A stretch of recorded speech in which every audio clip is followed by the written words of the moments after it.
Next up on WTV, measures against flu season and HGAP culture project and this week's edition of My Life As. WTV's Daily Update starts now.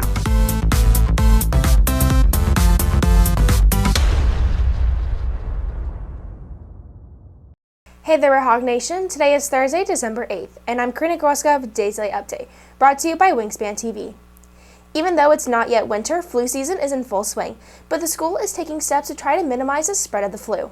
According to Community Impact, more than 900 children tested positive for influenza from November 20th through November 26th at Children's Health Plano in Dallas. During the same period in 2021, just 9 children tested positive for flu. Here on campus, it's not surprising to see a classmate or even a teacher out for several days with the flu. So I got the flu, I think, about 2 months ago, and it was honestly terrible. Constant fever, constant coughing, constant runny nose.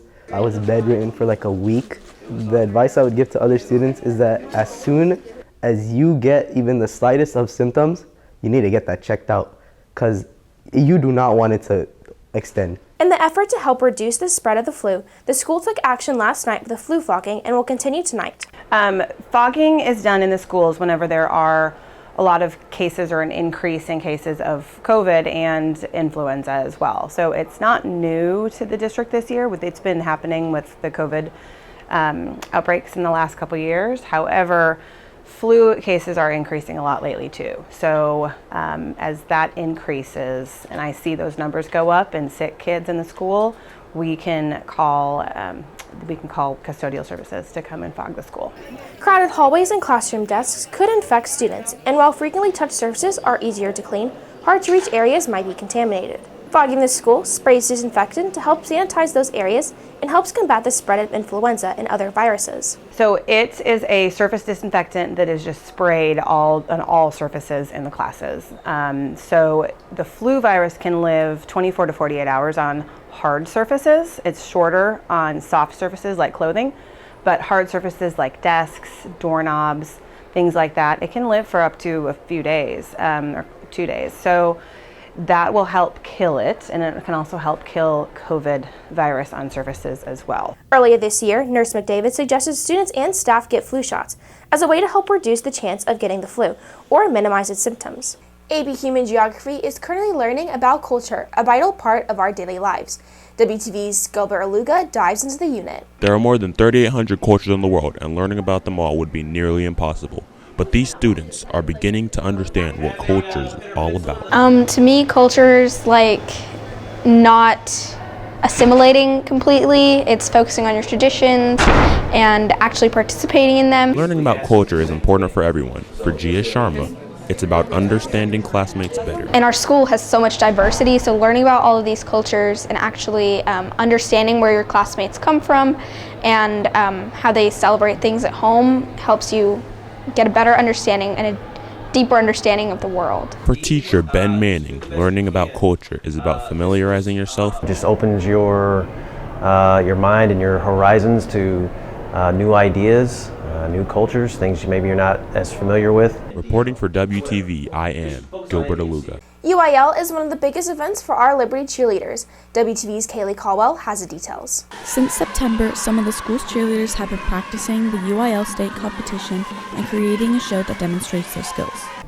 We have been working since probably September with a choreographer who comes in and teaches the material, reviews the material. The team has had months of preparation and practice, and with the state competition coming up in January, tonight is a good opportunity to showcase their show. I'm looking forward to competing and hopefully making finals. Overall, I think it's just like a good way to make memories with the team.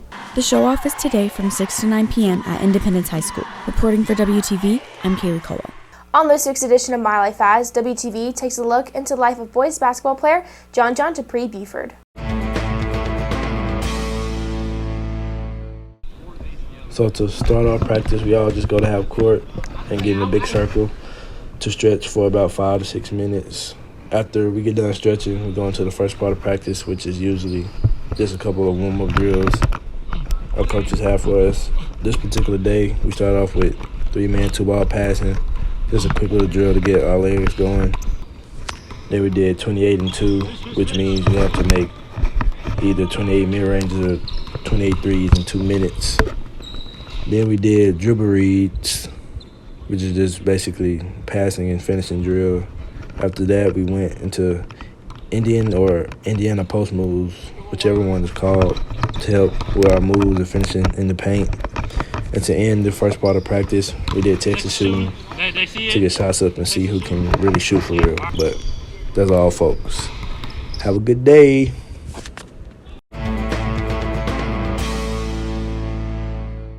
If you're looking for more from Wingspan, you can follow us at Liberty Wingspan on Twitter, Instagram, Facebook, and TikTok, or visit our award-winning website, libertywingspan.com. And now for today's announcements. Advisory on 2 dates next week, Wednesday, December 14th and Thursday, December 15th. The meetings will be held in C132.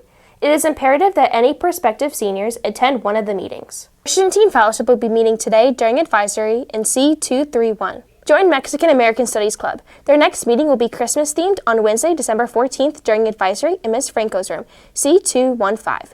You can join the Remind for updates by texting Liberty MX to 81010. Everyone is welcome. Sticko is hosting Liberty's first ever winter formal. Get ready and mark your calendars for January 21st. Tickets will be open December 19th for $25 at onlineschoolfees.com and $30 at the door. December 15th, during all 4 lunches, students will have the opportunity to learn about scholarships and/or career opportunities with the U.S. military. The event will have representatives from the following military branches: Army, Army National Guard, Navy, Air Force, and Marine Corps. That's it for today's late update. This is Karina for Wingspan TV.